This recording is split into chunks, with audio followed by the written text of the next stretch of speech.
ಇಂದಿನ ಚುನಾವಣೆ ಸಭೆಯಲ್ಲಿ ಉಪಸ್ಥಿತರಿರ್ತಕ್ಕಂಥ ನಮ್ಮ ರಾಜ್ಯದ ಮುಖ್ಯಮಂತ್ರಿಗಳು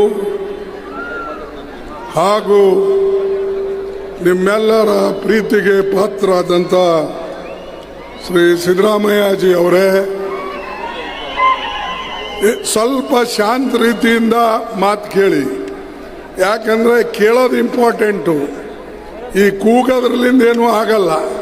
ದಯವಿಟ್ಟು ನೀವು ಶಾಂತ ರೀತಿಯಿಂದ ಮಾತನ್ನು ಕೇಳಿದರೆ ಇನ್ನೊಬ್ಬರಿಗೂ ಕೂಡ ನಿಮಗೆ ಹೇಳಕ್ಕಾಗ್ತದೆ, ತಿಳಿಸಿ ಹೇಳಕ್ಕಾಗ್ತದೆ.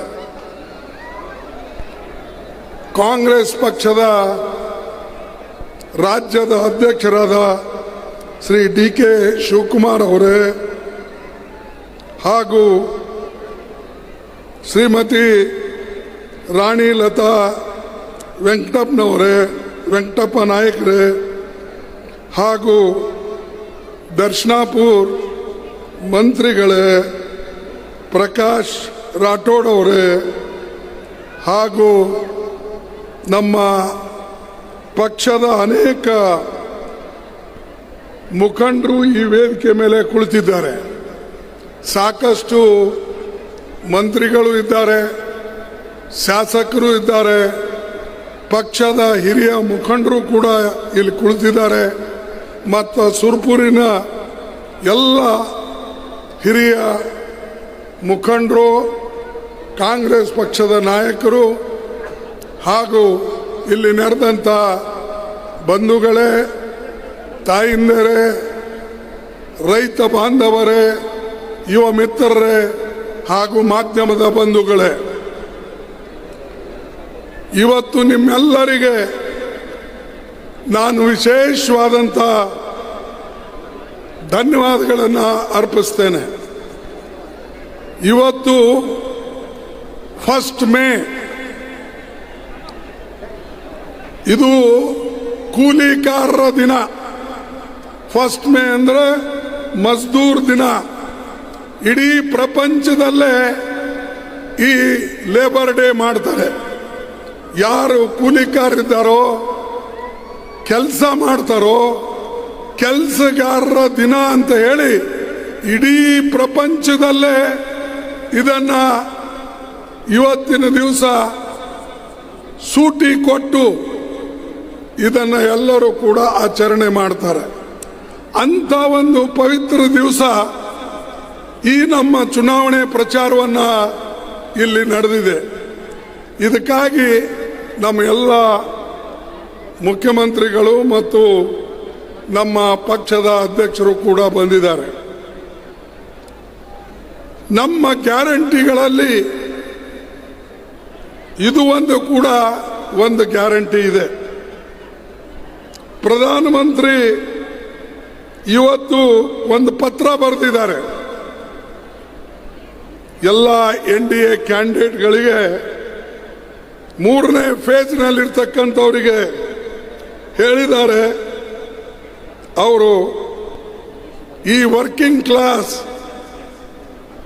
ಏನಿದೆ ಅವರೆಲ್ಲರಿಗೆ ನಾವು ವಂದನೆಯನ್ನು ಸಲ್ಲಿಸಬೇಕು ಅಂತಕ್ಕಂಥದ್ದು ಹೇಳಿದ್ದಾರೆ. ಆದರೆ ವರ್ಕಿಂಗ್ ಕ್ಲಾಸ್ ದುಡಿತಕ್ಕಂಥ ಜನರಿಗೆ ನೀವು ಪ್ರಾಧಾನ್ಯತೆ ಕೊಡುವಂತಕ್ಕಂಥವ್ರು ದುಡಿತಕ್ಕಂಥ ಜನರ ಬಗ್ಗೆ ಮಾಡದಂಥ ಕಾನೂನನ್ನ ಕಿತ್ತಿ ಹಾಕಿದವ್ರು ಯಾರಪ್ಪ ಅಂದ್ರೆ ಮೋದಿ ಅವರು. ಏನೇನು ಒಳ್ಳೆ ಕಾನೂನು ನಮ್ಮ ಕಾಂಗ್ರೆಸ್ ಪಕ್ಷದವರು ಜವಾಹರ್ಲಾಲ್ ನೆಹರು ಅವ್ರ ಕಾಲದಲ್ಲಿ, ಬಾಬಾ ಸಾಹೇಬ್ ಅಂಬೇಡ್ಕರ್ ಅವ್ರ ಕಾಲದಲ್ಲಿ ಆ ಕಾನೂನುಗಳು ಆಗಿವೋ ಅವು ಎಲ್ಲನೂ ಕೂಡ ಮೋದಿ ತೆಗೆದು ಹಾಕಿ ಕಿತ್ತಿ ಹಾಕಿ ಅವರಿಗೆ ನಿರಾಶ್ರಿತರು ಮಾಡಿದ್ದಾರೆ. ಅವ್ರ ರಕ್ಷಣೆಗಾಗಿ ಮಾಡಿದಂಥ ಕಾನೂನುಗಳು ಮೊದಲು 12 ಗಂಟೆ ಕೆಲಸ ಮಾಡತಕ್ಕಂಥದ್ದಿತ್ತು, ಅದನ್ನು ತೆಗೆದು ಡಾಕ್ಟರ್ ಅಂಬೇಡ್ಕರ್ ಅವರು ಲೇಬರ್ ಲಾದಲ್ಲಿ ಫ್ಯಾಕ್ಟರಿ ಆಕ್ಟ್ನಲ್ಲಿ 8 ತಾಸು ಮಾಡಬೇಕು ಅಂತ ಹೇಳಿ ಮಾಡಿದ್ರು. ಅದೇ ರೀತಿಯಾಗಿ ESI ಆಸ್ಪತ್ರೆಗಳು ಮತ್ತು ನೋ ಕ್ಯಾಂಡಿಡೇಟ್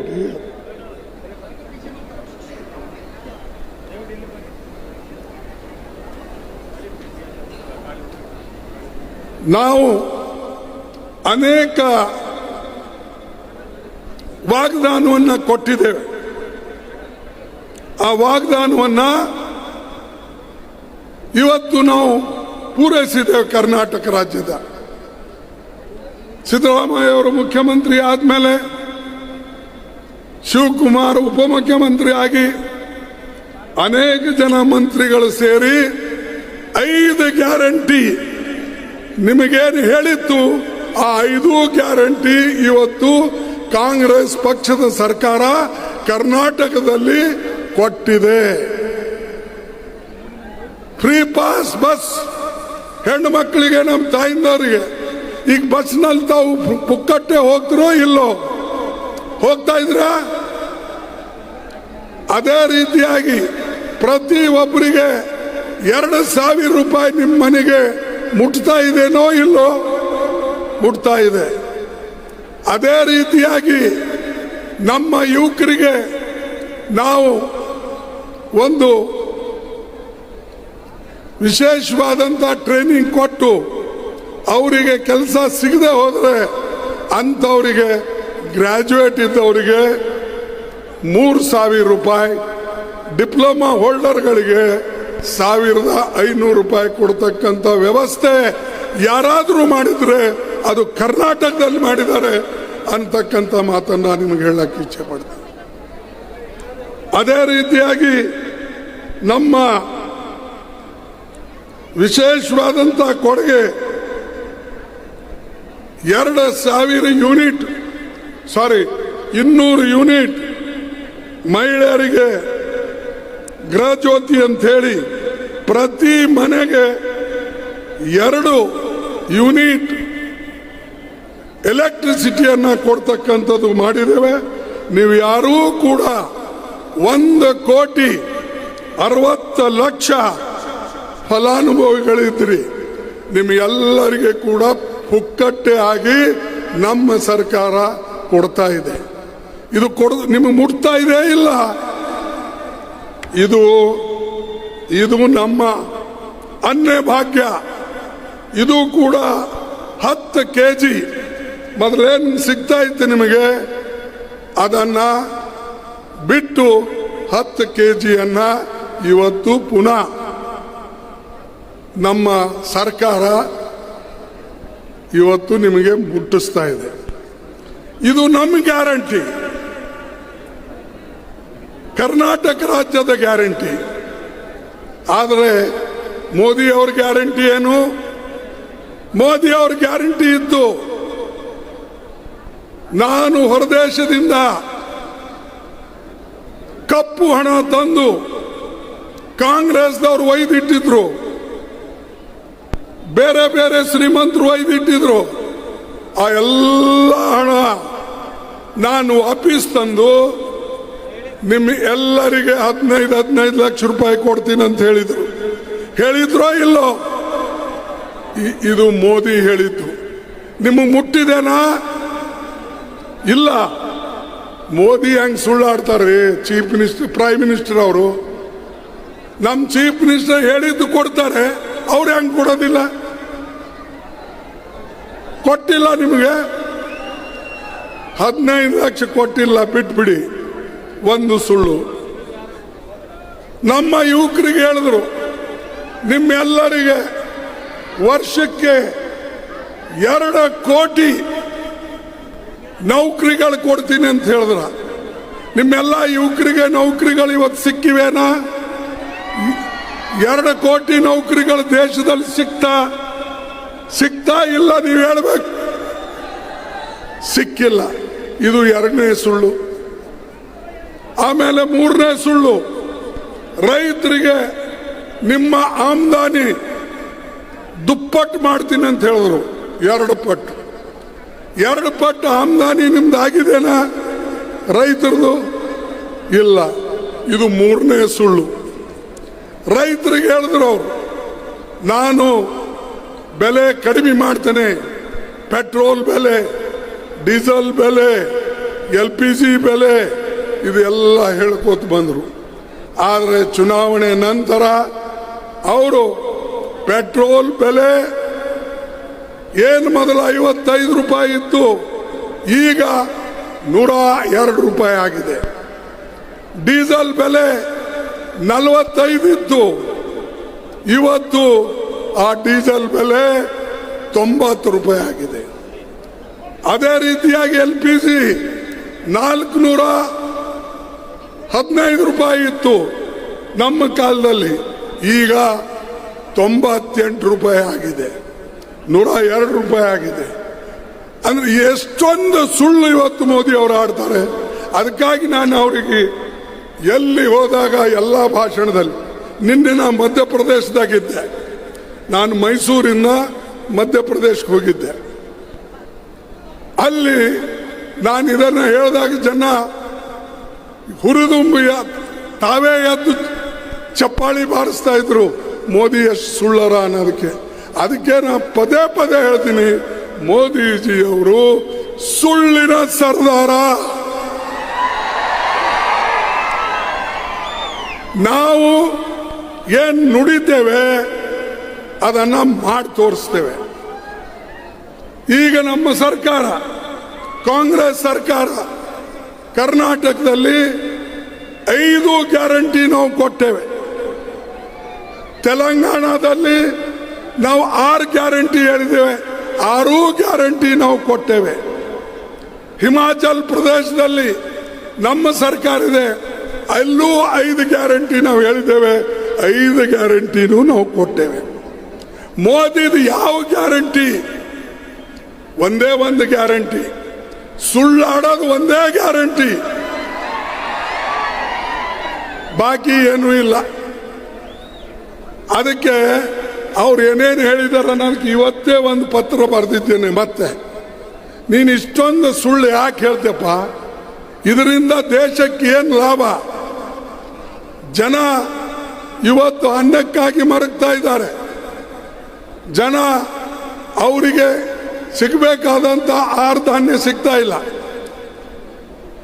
ಎಣ್ಣೆ ಗಗನಕ್ಕೇರಿದೆ, ಅದ್ರ ಬೆಲೆ, ಹಾಲಿನ ಬೆಲೆ ಏರಿದೆ, ತೊಗರಿ ಬೇಳೆ ಬೆಲೆ ಏರಿದೆ.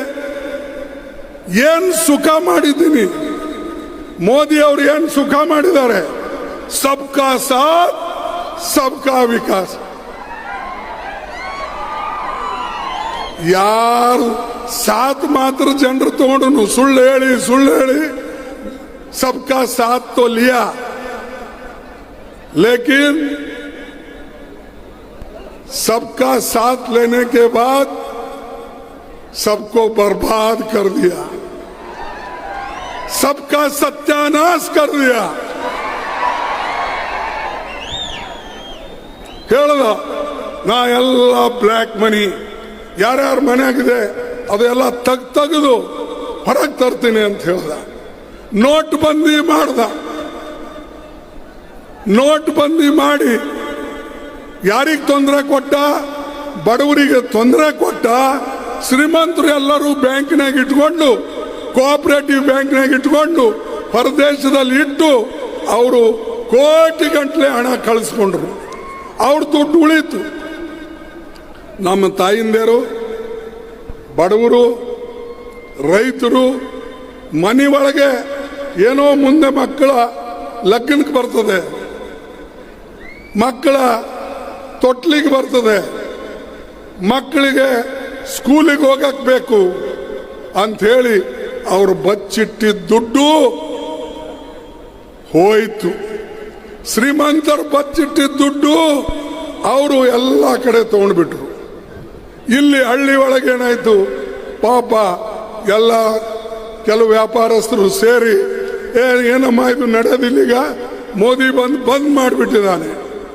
ಅದಕ್ಕಾಗಿ ಇದು 1000 ರೂಪಾಯಿ ನೋಟ್ ಇದ್ರೆ ಅದಕ್ಕೆ ಅವರು 200 ಕೊಡ್ತೀನಿ, 500 ಕೊಡ್ತೀನಿ 100 ಕೊಡ್ತೀನಿ ಅಂತ ಹೇಳಿ ಯಾರಿಗೆ ಬರ್ಬಾದ್ ಮಾಡಿದ್ರು? ಬಡವರಿಗೆ ಬರ್ಬಾದ್ ಮಾಡಿದ್ರು. ಆದರೆ ಇಂಥ ಕೆಟ್ಟ ಕೆಲಸ ಮೋದಿಯವ್ರ ಕೈಲಿಂದ ಇವತ್ತು ಆಗ್ತಾ ಇದೆ. ಅದಕ್ಕಾಗಿ ದಯವಿಟ್ಟು ಇಂಥ ವ್ಯಕ್ತಿಗೆ ನೀವು ಓಟ್ ಕೊಡಬೇಡಿ. ನಾವು ವ್ಯಕ್ತಿ ಹೆಸರು ಯಾಕೆ ಹೇಳ್ತೇವೆ ಅಂದರೆ, ಬಹಳ ಜನ ಹೇಳ್ತಾರೆ ಮೋದಿ ಹೆಸರು ಯಾಕೆ ತೊಗೊಳ್ತಾರೆ, ಮೋದಿಗೆ ಯಾಕೆ ಬೈತಾರೆ, ಮತ್ತೆ ಯಾರಿಗೆ ಬೈಬೇಕು, ಮತ್ತೆ ಯಾರಿಗೆ ಅನ್ಬೇಕು? ಯಾಕಂದ್ರೆ ಪ್ರತಿ ಒಂದಕ್ಕೂ ಮೋದಿನೇ ಹೇಳ್ತಾರೆ ये मेरी गारंटी है, मोदी है तो मुमकिन है. क्या मुमकिन है? सत्यानाश करने का मुमकिन है. मेरी 56 इंच की छाती है, वो 56 इंच लेकर वो टेलर के पास जाके सिला ले और जैकेट. ಇಲ್ಲ ಜನರ ಹೊಟ್ಟಿಗೆ ಅನ್ನ ಬೇಕು, ಕೈಗೆ ಕೆಲಸ ಬೇಕು. ಇದು ನಾವು ಮನ್ರೇಗಾ ತಂದು ಮಾಡಿದೇವೆ, ಹೊಟ್ಟಿಗೆ ಅನ್ನ.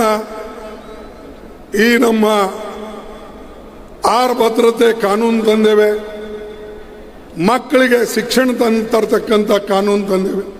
ಇಂಥ ಒಳ್ಳೆ ಒಳ್ಳೆ ಕಾನೂನು ನಾವು ತಂದು ಬಡವರಿಗೆ ಕೊಡ್ತಕ್ಕಂಥ ಕೆಲಸ ಮಾಡಿದೆವು. ಆದರೆ ಮೋದಿ ಈ ಕೆಲಸ ಬಿಟ್ಟು ಜಾತಿ ಮೇಲೆ ಹೇಳ್ಕೊಂಡು ಹೊಂಟ. देखो तुम्हारी संपत्ति छीन ले रहे, ನಿಮ್ಮ ಆಸ್ತಿ ಎಲ್ಲ ತೆಗೆದುಕೊಳ್ತಾರೆ ಮತ್ತು ಬಡವರ ಹತ್ರ ಇರ್ತಕ್ಕಂಥ ಚಿಕ್ಕ ಪುಟ್ಟ ಭೂಮಿ ಬಂಗಾರು 2 ಮನೆ ಇದ್ರು 1 ಮನೆ ತಗೊಳ್ತಾರೆ. ಇದು ಪ್ರೈಮ್ ಮಿನಿಸ್ಟರ್ ಮಾತಾಡೋದ? ಅರೆ ನೈಜಾಮ್ ಅಂತ ಕಾಲದಲ್ಲಿ ನಿಮ್ಮ ಮಂಗಳಸೂತ್ರ ತಗೊಳ್ತಕ್ಕಂಥ ತಾಕತ್ತು ಯಾರಿಗಾಗಲಿಲ್ಲ. ಮೋದಿ ನೀ ಮಾಡ್ತೀಯ? ನೀನು ಮೋದಿ ಪ್ರತಿ ಒಂದು ಮಾತಿಗೆ ಸುಳ್ಳು ಹೇಳ್ಕೊಂಡು ಬಂದಿದೆ. ಅವ್ರ ಮಂಗಳಸೂತ್ರ ತಗೋತಾರೆ, ಹುಷಾರ್, ಮುಸಲ್ಮಾನರಿಗೆ ಮಕ್ಕಳು ಜಾಸ್ತಿ ಇರ್ತವೆ ಅವರಿಗೆ ಕೊಡ್ತಾರೆ ಅಂತ ಹುಷಾರ್. ಎಲ್ಲ ಬಡವರಿಗೆ ಮಕ್ಕಳು ಜಾಸ್ತಿ ಇರೋದೆ, ಕಮ್ಮಿ ಯಾರಿಗಿರಲ್ಲ. 3, 4, 5, 6 ಈಗಿನ ಕಾಲದಲ್ಲೇ ಅಲ್ಲ, ಹಿಂದೆನೂ ಬಾಬಾ ಸಾಹೇಬ್ ಅಂಬೇಡ್ಕರ್ ಅವರು ತಮ್ಮ ತಾಯಿ ತಂದೆ ಹೊಟ್ಟೆಯಲ್ಲಿ ಹುಟ್ಟಿದವರು 14ನೇ ಮಗ. ಸ್ವಾಮಿ ವಿವೇಕಾನಂದ ಅವರು 9ನೇ ಮಗ, 9, 10 ಅವರು. ಗಾಂಧೀಜಿ ಮನೆಯಲ್ಲಿಯೂ ಕೂಡ 5ನೇ 6ನೇ ಮಗು. ಎಲ್ಲ ಕಡೆ 4, 5, 6 ಬಡವರಿಗೂ ಇರ್ತವೆ, ಬೇರೆಯವರಿಗೂ ಇರ್ತವೆ. ಆದ್ರೆ ನೀವು ಬರೇ ಮುಸಲ್ಮಾನರ ಬಗ್ಗೆ ಯಾಕೆ ಹೇಳ್ತೀರಿ? ಎಲ್ಲರ ಬಗ್ಗೆ ಹೇಳಿ. ಅದನ್ನ ಬಿಟ್ಟು ಮೋದಿ ಪದೇ ಪದೇ ಯಾಕಂದ್ರೆ ಹಿಂದೂ ಮುಸಲ್ಮಾನ್ ಆದ್ರೆ ಒಡಕಾದ್ರೆ ಅವನಿಗೆ ಲಾಭ ಸಿಗ್ತದೆ. ಹಿಂದೂ ಹೆಸರಲ್ಲಿ ಓಟ್ ತಗೊಳ್ತೀನಿ ಅಂತ ಹೇಳಿ ಅವರು ಸ್ವಲ್ಪ ಈ ಭೇದ ಭಾವವನ್ನು ಮಾಡ್ತಕ್ಕಂಥದ್ದು ಮಾಡ್ತಾ ಇದ್ದಾರೆ. ಆದ್ರೆ ನಾನು ನಿಮ್ಗೆ ಹೇಳ್ತೀನಿ, ಯಾರೇ ಬಂದರೂ ಕೂಡ, ಮೋದಿ ಬರಲಿ, RSS ಬರಲಿ, ಯಾವನೇ ಬರಲಿ, ಹಿಂದೂ ಮುಸಲ್ಮಾನರಿಗೆ ಎಂದೂ ಒಡೆಯಕ್ಕೆ ಈ ದೇಶದಲ್ಲಿ ಆಗೋದಿಲ್ಲ. ಸುರ್ಪುರ್ನಾಗೂ ಆಗೋದಿಲ್ಲ, ಶಹಾಪುರ್ನಲ್ಲಿ ಆಗೋದಿಲ್ಲ. ಅವರೆಲ್ಲರೂ ಕೂಡ ಅಣ್ಣ ತಮ್ಮ ಇದ್ದಂಗಿದ್ದಾರೆ. ಇಲ್ಲಿ ಎಲ್ಲರೂ ಕೂಡ ನಿಮಗೆ ಗೊತ್ತಿದೆ, ಅಲ್ಲಿ ಒಡಕ್ ಹುಟ್ಟಿಸ್ಬೇಕಂತ ಸಾಧ್ಯ ಇಲ್ಲಪ್ಪ. ಇದು RSS ಮಂದಿ ಇಲ್ಲ ಇಲ್ಲಿ. ಇಲ್ಲೆಲ್ಲರೂ ಕೂಡ ಕೆಲಸ ಮಾಡಿ ಹೊಟ್ಟೆ ತುಂಬಿಸ್ಕೊಳ್ತಕ್ಕಂಥ ಜನ ಇದ್ದಾರೆ. ಇಲ್ಲೇನು RSS ದವ್ರು ಬರೇ ಬಗ್ಲಿಕ್ಕೆ ಚೀಲ ಹಾಕೊಂಡು ಮನೆಗೆ ಹೋಗಿ ಒಡಿಸ್ತಕ್ಕಂಥ ಕೆಲಸ ಮಾಡಲ್ಲ. ಅದಕ್ಕಾಗಿ ಮೋದಿ ಈಗಾದರೂ ಬಿಡಬೇಕು, ಇಷ್ಟೊಂದು ಸುಳ್ಳು ಹೇಳಕ್ಕೆ ಹೋಗಬಾರ್ದು. ನಮ್ಮ ಪ್ರೈಮ್ ಮಿನಿಸ್ಟರ್ ಹಿಂದೆ ಇದ್ರು ಜವಾಹರ್ಲಾಲ್ ನೆಹರು, ಎಂದಾದ್ರೂ ಇಂಥ ಮಾತು ಹೇಳಿದ್ದು ಕೇಳಿರ? ಇಂದಿರಾ ಗಾಂಧಿ, ಲಾಲ್ ಬಹದ್ದೂರ್ ಶಾಸ್ತ್ರಿ, ರಾಜೀವ್ ಗಾಂಧಿ ಇಂಥ ಮಾತು ಹೇಳಿದ್ದು ಯಾರಾದರೂ ಕೇಳಿರ? 55 ವರ್ಷ ನಾವಿದ್ದೇವೆ ನಾವು ರಾಜ್ಯ ಮಾಡಿದೆವು ಕಾಂಗ್ರೆಸ್ದವರು. ಎಂತಾದ್ರೂ ನಿಮ್ಮ ಮಂಗಳಸೂತ್ರ ಕಿತ್ಕೊಳ್ಳಕ್ಕೆ ಕಾಂಗ್ರೆಸ್ದವ್ರು ಬಂದಿದ್ರ ನಿಮ್ಮ ಮನೆಗೆ? ಎಂದಾದ್ರೂ ನಿಮ್ಮ ಮನೆಗಳು ಕಿತ್ಕೋಬೇಕಂತ ಬಂದಿದ್ರ? ಆದ್ರೆ ಭೂ ಸುಧಾರಣೆ ಅಂತ ಕಾನೂನು ತಂದು ಇಂದಿರಾ ಗಾಂಧಿ ಅವರು ಬಡವರಿಗೆ ಜಮೀನು ಹಂಚಿದ್ರೆ ಹೊರತಾಗಿ ಯಾರಲ್ಲಿಂದ ಕಿತ್ಕೊಳ್ಳಿಲ್ಲ. ಕಾನೂನು ಪ್ರಕಾರ ಭೂ ಸುಧಾರಣೆ ಕಾನೂನು ಮಾಡಿ ಜಮೀನು ಬಡವರಿಗೆ ಹಂಚಿದ್ರು. ಆದ್ರೆ ಇಲ್ಲಿ ಮೋದಿ ಮುಂಜಾನೆ ಹಿಡಿದು ಸಂಜೆ ತನ ಸುಳ್ಳು ಹೇಳಿ ಹೇಳಿ ನಿಮ್ಮ ಜಮೀನು ಕಿತ್ಕೊಳ್ತಾರೆ, ನಿಮ್ಮ ಮನೆ ಕಿತ್ಕೊಳ್ತಾರೆ, ನಿಮ್ಮ ಬಂಗಾರ ಕಿತ್ಕೊಳ್ತಾರೆ, ನಿಮ್ಮ ಒಡವೆ ಕಿತ್ಕೊಳ್ತಾರೆ, ನಿಮ್ಮ मंगल सूत्र तक नहीं छोड़ेंगे. अरे तुम क्या, तुम्हारा कोई ऊपर वाला है तो भी मंगल सूत्र नहीं छीनेगा, नहीं छीने देंगे. और हम लड़ेंगे अगर कोई ऐसा करता है. लेकिन झूठ मत बोलो, ಸುಳ್ಳಾಡಬೇಡಿ. ಸುಳ್ಳಾಡಿ ಬದುಕ ಕೆಲಸ ನೀವು ಮಾಡಿದ್ರೆ ಮುಂದೆ ನಿಮಗೆ ಪಾಠ ಕಲಿಸ್ತಾರೆ ಜನ. ಅದಕ್ಕೆ ಬಂಧುಗಳೇ, ನಿಮಗೆ ಏನು ಸಿದ್ದರಾಮಯ್ಯ ಅವರು ಮತ್ತು ಶಿವಕುಮಾರ್ ಅವರು ಅಥವಾ ನಮ್ಮ ಸರ್ಕಾರ 5 ಗ್ಯಾರಂಟಿ ಕೊಟ್ಟಿತ್ತು, ಅದೇ ರೀತಿಯಾಗಿ ನಾವು ಕೇಂದ್ರ ಸರ್ಕಾರದಿಂದ ನಮ್ಮ ಸರ್ಕಾರ ಬಂದಾಗ, ನಮ್ಮ ಒಕ್ಕೂಟದ ಸರ್ಕಾರ ಬಂದಾಗ ನಾವು 5 ನ್ಯಾಯಗಳು 25 ಗ್ಯಾರಂಟಿಗಳು ಬಡವರಿಗಾಗಿ ಕೊಡ್ತೇವೆ ಅಂತಕ್ಕಂಥ ಮಾತನ್ನ ಇವತ್ತು ಹೇಳ್ತೇನೆ. ಮೊದಲನೇದಾಗಿ ಮಹಿಳಾ ನ್ಯಾಯ, ಮಹಿಳೆಯರಿಗೆ ನ್ಯಾಯ ಕೊಡ್ತಕ್ಕಂಥದ್ದು. ಅದು ಏನು ಅಂದ್ರೆ ಮಹಾಲಕ್ಷ್ಮಿ. ಪ್ರತಿ ಹೆಣ್ಣು ಮಕ್ಕಳಿಗೆ ಯಾವ ಮನೆಯಲ್ಲಿ ಯಜಮಾಂತಿ ಇರ್ತಾಳೆ ಅವಳ ಅಕೌಂಟ್ನಲ್ಲಿ 1 ವರ್ಷಕ್ಕೆ 1 ಲಕ್ಷ ರೂಪಾಯಿ ನಾವು ಹಾಕ್ತೇವೆ. ಎಷ್ಟು? 1 ಲಕ್ಷ ರೂಪಾಯಿ. ಇದು ಏನು ಮುಸಲ್ಮಾನಿಗೆ ಹೋಗ್ತದೇನು? ಇದು ಎಲ್ಲರಿಗೆ ಕೊಡ್ತೇವೆ. ಹಿಂದೂ ಇರಲಿ, ಮುಸ್ಲಿಂ ಇರಲಿ, ಸಿಖ್ ಇರಲಿ, ಇಸಾಯಿ ಇರಲಿ, ಬುದ್ಧಿಸ್ಟ್ ಇರಲಿ, ಜೈನ್ ಇರಲಿ, ಎಲ್ಲ ಹೆಣ್ಮಕ್ಳಿಗೆ ಕೊಡ್ತೇವೆ. ಆದ್ರೆ ಮೋದಿ ನೋಡ್ರಿ ಮುಸಲ್ಮಾನರಿಗೆ ಕೊಡಕ್ಕೆ ಇದು ಮಾಡಿದ್ದಾರೆ ಅಂತ. ಆಮೇಲೆ ಸಾಲ ಮನ್ನಾ, ರೈತ ನ್ಯಾಯ, ರೈತರಿಗೆ ನ್ಯಾಯ ಕೊಡ್ತಕ್ಕಂಥದ್ದು, ಸಾಲ ಮನ್ನಾ ಮಾಡ್ತಕ್ಕಂಥದ್ದು. ಮತ್ತು ನಾವು ಈಗೇನವರು ಟ್ರ್ಯಾಕ್ಟರ್ ಮೇಲೆ, ಟೈರ್ ಮೇಲೆ, ಫರ್ಟಿಲೈಸರ್ ಮೇಲೆ, ಅಮೋನಿಯಾ ಮೇಲೆ ಏನು GST ಹಾಕಿದಾರೋ ಆ GST ಅನ್ನ ನಾವು ತೆಗೆದು ಹಾಕ್ತೇವೆ. ಇದು ಏನು ಮುಸಲ್ಮಾನರಿಗೆ ಲಾಭ ಆಗ್ತದ? ಆಮೇಲೆ ಯುವ ನ್ಯಾಯ, ನಾನು ಈಗಾಗಲೇ ಹೇಳಿದೆ, ನಮ್ಮ ರಾಜ್ಯ ಸರ್ಕಾರ 3,000 ರೂಪಾಯಿ 1,500 ರೂಪಾಯಿ ಡಿಪ್ಲೊಮಾ ಹೋಲ್ಡರ್ ಕೊಡ್ತಾರೆ. ಆದರೆ ನಾವು 1 ಲಕ್ಷ ರೂಪಾಯಿ ಯುವಕರಿಗೆ ಕೊಟ್ಟು ಟ್ರೈನಿಂಗ್ ಕೊಡ್ತೇವೆ. ಅವರು ನೌಕರಿ ಮಾಡ್ತಕ್ಕಂಥ ಯೋಗ್ಯತೆಯನ್ನ ಅವ್ರ ಬಳಿ ನಾವು ತರ್ತೇವೆ. ಇದು ಏನು ಮುಸಲ್ಮಾನರಿಗೆ ಹೋಗ್ತದ? ಅದೇ ರೀತಿಯಾಗಿ ದಿನಕ್ಕೆ 400 ರೂಪಾಯಿ. ಇವತ್ತು ಲೇಬರ್ ಡೇ ಇದೆ, ನಾನು ಘೋಷಣೆ ಮಾಡ್ತಾ ಇದ್ದೇನೆ, ನಮ್ಮ ಒಕ್ಕೂಟದ ಸರ್ಕಾರ ಬಂದ ಮೇಲೆ ನರೇಗಾದಲ್ಲಿ ಪ್ರತಿದಿನ 400 ರೂಪಾಯಿ ನಾವು ಕೊಡ್ತೇವೆ. 100 ದಿವಸ ಕೆಲಸ ಕೊಡ್ತೇವೆ. ಆದ್ರೆ ಬರಗಾಲದಂತ ಸಮಯ ಬಂದರೆ ನಾವು 150 ದಿವಸ ಕೂಡ ಕೊಡ್ತೇವೆ. ಈ ಕೆಲಸ ನಾವು ಮಾಡ್ತಾ ಇದ್ದೇವೆ. ಆದರೆ ಮೋದಿ ಇದಕ್ಕೆಲ್ಲ ಟೀಕೆ ಮಾಡಿಕೊಂಡು ಹೊಂಟಿದ್ದಾರೆ. ಇನ್ನೊಂದು, ನಾವು ಜಾತೀಯ ಜನಗಣತಿ ಮಾಡಬೇಕು ಅಂತ ಹೇಳಿ, ಬಹುಶಃ ನಮ್ಮ ರಾಜ್ಯದಲ್ಲಿ ಸಿದ್ದರಾಮಯ್ಯ ಅವರ ನೇತೃತ್ವದಲ್ಲಿ ಇದನ್ನ ಮಾಡಿದ್ದಾರೆ. ಆದರೆ ಮೋದಿ ಹೇಳ್ತಾರೆ ಜಾತಿಗೆ ಜನಗಣನೆ ಮಾಡಿದ್ರೆ ನೀವು ಪ್ರತಿಯೊಂದು ಮನೆದು ಎಕ್ಸ್ರೇ ತಗೊಳ್ತೀರಿ, ಅವ್ರ ಬಳಿ ಏನಿದೆ ಅಂತ ನೋಡ್ತೀರಿ.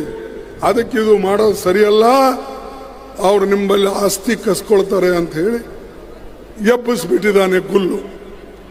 ಇಂಥ ಗುಲ್ಲು ಇವತ್ತೇ ಹಬ್ಬಿಸಿಲ್ಲ. 1970ರಲ್ಲಿ ಸಿದ್ದರಾಮಯ್ಯನವರೇ 1970ರಲ್ಲಿ ಇಂದಿರಾ ಗಾಂಧೀಜಿ ಅವರು ಏನು ಭೂ ಸುಧಾರಣೆ ಕಾನೂನು ತಂದಿರು, ಬ್ಯಾಂಕ್ ರಾಷ್ಟ್ರೀಕರಣ ತಂದಿದ್ರು, LIC ರಾಷ್ಟ್ರೀಕರಣ ತಂದಿದ್ರು. ಅದೇ ರೀತಿಯಾಗಿ 10 ಪಾಯಿಂಟ್ ಕಾರ್ಯಕ್ರಮ ಇತ್ತು. ಆ 10 ಪಾಯಿಂಟ್ ಕಾರ್ಯಕ್ರಮದಲ್ಲಿ ಇವೆಲ್ಲ ಇದ್ದು. ಆವಾಗ ಅಂದಿನ ಜನಸಂಘ, ಅಂದಿನ ಸ್ವತಂತ್ರ ಪಾರ್ಟಿ, ಅಂದಿನ ಕಾಂಗ್ರೆಸ್ ಇವರೆಲ್ಲ ಸೇರಿ ಏನು ಪ್ರಚಾರ ಮಾಡಿದ್ರು, ಇಂದಿರಾ ಗಾಂಧಿ ಎಲ್ಲರ ಆಸ್ತಿ ಕಸ್ಕೊಳ್ತಾಳೆ, ಬಡವ್ರ ಬಲ್ಲಿದ್ದ ಜಮೀನು ತಗೊಳ್ತಾ ಇದ್ದಾಳೆ ಅನ್ನತಕ್ಕಂಥ ಮಾತು ಆವಾಗ ಹೇಳಿದ್ರು. ಅದಕ್ಕೆ ಜಗಜೀವನ್ ರಾಮ್ ಕಾಂಗ್ರೆಸ್ ಅಧ್ಯಕ್ಷರಾಗಿ ಹೇಳಿದ್ರು, ಇದು ಸಾಧ್ಯ ಇಲ್ಲ, ಇದು ನಮ್ಮ ಪ್ರಣಾಳಿಕೆಯಲ್ಲಿ ಇಲ್ಲ, ನಾವು ಮಾಡತಕ್ಕಂಥ ಪಾಲಿಸಿ ಏನಿದೆ ಆ ಪಾಲಿಸಿ ಪ್ರಕಾರ ಹೋಗ್ತೇವೆ ಹೊರತಾಗಿ ಯಾರ್ದನ್ನ ಕಿತ್ಕೊಂಡು ಯಾರಿಗೆ ಕೊಡೋದಿಲ್ಲ.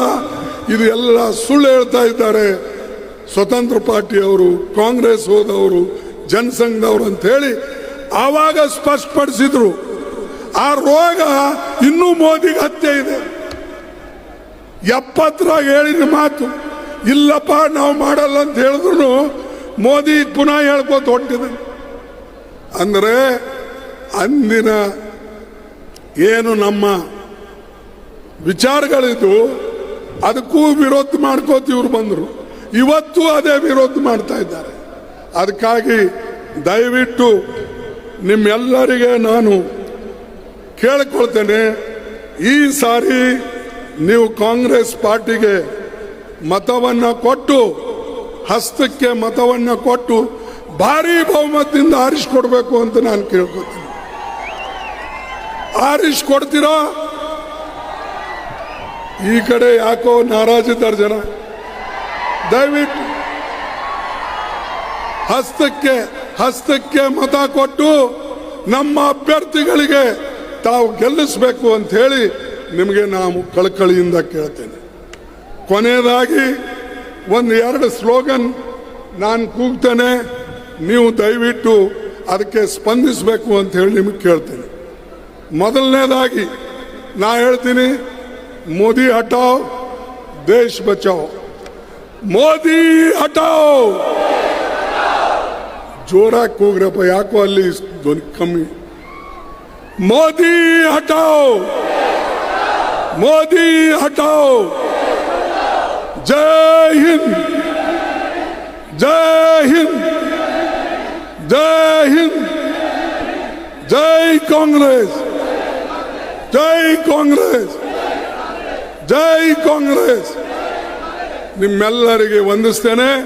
ದಯವಿಟ್ಟು ಹಸ್ತಕ್ಕೆ ಮತ ಕೊಡಿ ಮತ್ತು ಭಾರಿ ಬಹುಮತದಿಂದ ಗೆಲ್ಲಿಸಿ ನಾವು ಕೊಟ್ಟಂತ ವಚನಗಳನ್ನು ನಾವು ನಿಭಾಯಿಸ್ತೇವೆ ಅಂತೇಳಿ ಇವತ್ತು ನಾನು ನಿಮ್ಮ ಮುಂದೆ ಇವತ್ತು ಹೇಳ್ತೇನೆ. ಅದು ಅಲ್ಲದೇನೆ ನಿಮಗೆಲ್ಲಕ್ಕಿಂತಲೂ ಬಹುದೊಡ್ಡ ಕೊಡುಗೆ ಕೊಟ್ಟಿದ್ದು ಕಾಂಗ್ರೆಸ್. ಅದು ಯಾವುದು? Article 371J. ದೇಶದಾಗ ಯಾರಿಗೂ ಮಾಡಕ್ಕಾಗಿಲ್ಲ. ಯಾರೂ ಕೂಡ ಅಲ್ಪ ಮತದಲ್ಲಿರ್ತಕ್ಕಂಥ ಕಾಂಗ್ರೆಸ್ ಪಾರ್ಟಿ 208 ಸೀಟ್ ತಗೊಂಡು ನಾವು 330 ನಮಗೆ ಬೇಕಾಗಿತ್ತು. ಆದರೆ ಈ ಕಾನೂನನ್ನ ನಾವೆಲ್ಲರ ಹತ್ರ ಹೋಗಿ ಅವ್ರಿಗೆ ಕೇಳಿಕೊಂಡು ಯುನಾನಿಮಸ್ಲಿ ಒಂದೇ ಧ್ವನಿಯಲ್ಲಿ ಇದನ್ನ ಪಾಸ್ ಆಯ್ತು. ನಿಮಗೋಸ್ಕರ ಇವತ್ತು ನಿಮ್ಮ ಮಕ್ಕಳು ಮೆಡಿಕಲ್ ಸೀಟ್ ನಿಮ್ಮ ಮಕ್ಕಳಿಗೆ ಸಿಗ್ತಾ ಇವೆ, ಇಂಜಿನಿಯರಿಂಗ್ ಸೀಟ್ಗಳು ಜಾಸ್ತಿ ಸಿಗ್ತಾ ಇವೆ, ಕ್ಲರ್ಕು SP ಗಳು, ನಿಮ್ಮ ಇನ್ಸ್ಪೆಕ್ಟರ್ಗಳು, ತಹಸೀಲ್ದಾರ್ಗಳು, BDOಗಳು ನಮ್ಮ ಹೆಣ್ಮಕ್ಳಿಗೂ ಸಿಗ್ತಾ ಇದೆ, ಗಂಡಸರಿಗೂ ಸಿಗ್ತಾ ಇದೆ. 7 ಜಿಲ್ಲೆಯಲ್ಲಿ ಇದು ಅನುಕೂಲ ಆಗಿದೆ. ದೇಶದಲ್ಲಿ ಯಾವ ರಾಜ್ಯದಲ್ಲೂ ಆಗಿಲ್ಲ, ಅದು ಕರ್ನಾಟಕದಲ್ಲಿ ಮಾತ್ರ ಆಗಿದೆ. ಅದು ಕಲ್ಯಾಣ ಕರ್ನಾಟಕದಲ್ಲಿ ಮಾತ್ರ ಆಗಿದೆ. ನಾನು ಧನ್ಯವಾದಗಳನ್ನು ಹೇಳ್ತೇನೆ. ನಮ್ಮ ಕಾಂಗ್ರೆಸ್ ಸರ್ಕಾರವು ಸಿದ್ದರಾಮಯ್ಯನವರಿದ್ದಾಗ ನಮ್ಮೆಲ್ಲರೂ ಮಂತ್ರಿಮಂಡಲದ ಸದಸ್ಯರು ಸೇರಿ ಸಬ್ ಕಮಿಟಿ ಮಾಡಿ ಈ ಭಾಗಕ್ಕೆ ಏನು ಕೊಡಬೇಕು, ಯಾವ್ದಾವುದು ಕೊಡಬೇಕು ಅನ್ನತಕ್ಕಂಥದ್ದನ್ನ ಸ್ಪಷ್ಟವಾಗಿ ಹೇಳಿದಕ್ಕಾಗಿ ದೇಶದಲ್ಲಿ ಯಾವ ರಾಜ್ಯದಲ್ಲಿಯೂ ಕೂಡ ನಾವು ಕೊಟ್ಟಂಥದ್ದು ಯಾರೂ ಮಾಡಿಲ್ಲ. ಅದಕ್ಕಾಗಿ ನಾನು ಹೇಳ್ತೇನೆ, ನಮ್ಮ ಕರ್ನಾಟಕ ಸರ್ಕಾರ ವಿಶೇಷವಾದಂಥ ಸರ್ಕಾರ. SCP ಆಂಧ್ರದವರು ಮಾಡಿದ್ರು, ತೆಲಂಗಾಣದವರು ಮಾಡಿದ್ರು. ಕರ್ನಾಟಕ ಸರ್ಕಾರವು ಕೂಡ ಹಿಂದೆ ಬಿದ್ದಿಲ್ಲ. ಎರಡನೇದಾಗಿ ಕರ್ನಾಟಕ ಸರ್ಕಾರ SCP ಬಡವರಿಗೆ ಹಣ ಕೊಡ್ತು. ಈ ರೀತಿಯಾಗಿ ನಾವು ನಡ್ಕೊಂಡು ಬಂದೇವೆ. ಸಿದ್ದರಾಮಯ್ಯ ಮೊನ್ನೆ ಫೋನ್ ನಾನು ನೋಡಿದೆ, ಮೋದಿ ಯಾಕೆ ತಮ್ಮ ಜನರಿಗೆ ಹೇಳಲ್ಲ? ಎಲ್ಲೆಲ್ಲಿ BJP ರಾಜ್ಯದೆ ಅಲ್ಲಿ ಮೋದಿಗೆ ಮೊದಲು ಅಲ್ಲಿ ಹೇಳಂತ ಹೇಳಿ, ಇಲ್ಲಿ ಜನರಲ್ಲಿ ಬಂದು ಸುಳ್ಳು ಹೇಳೋದಕ್ಕಿಂತಲೂ ನಿಜ ಹೇಳಿ ಜನರಿಗೆ ಅನುಕೂಲ ಮಾಡಿಕೊಡ್ಲಿ ಅಂತ ಹೇಳಿ ಆದ್ರೆ ಅದು ಹೇಳಲ್ಲ. ಮೋದಿಯವರು ಅಂತದ್ದು ಹೇಳಲ್ಲ, ಒಳ್ಳೆ ಕೆಲಸ ಮಾಡಕ್ಕೆ ಹೋಗೋದಿಲ್ಲ. ಅದಕ್ಕೆ ಮತ್ತೊಮ್ಮೆ ದಯವಿಟ್ಟು ತಾವು ಹಸ್ತಕ್ಕೆ ಮತ ಕೊಟ್ಟು ಭಾರಿ ಬಹುಮತದಿಂದ ಗೆಲ್ಲಿಸಬೇಕು ಅಂತ ಕೇಳಿಕೊಂಡು ನಾನು ಕೈ ಮುಗಿದು ಹೇಳ್ತೇನೆ. ಧನ್ಯವಾದಗಳು.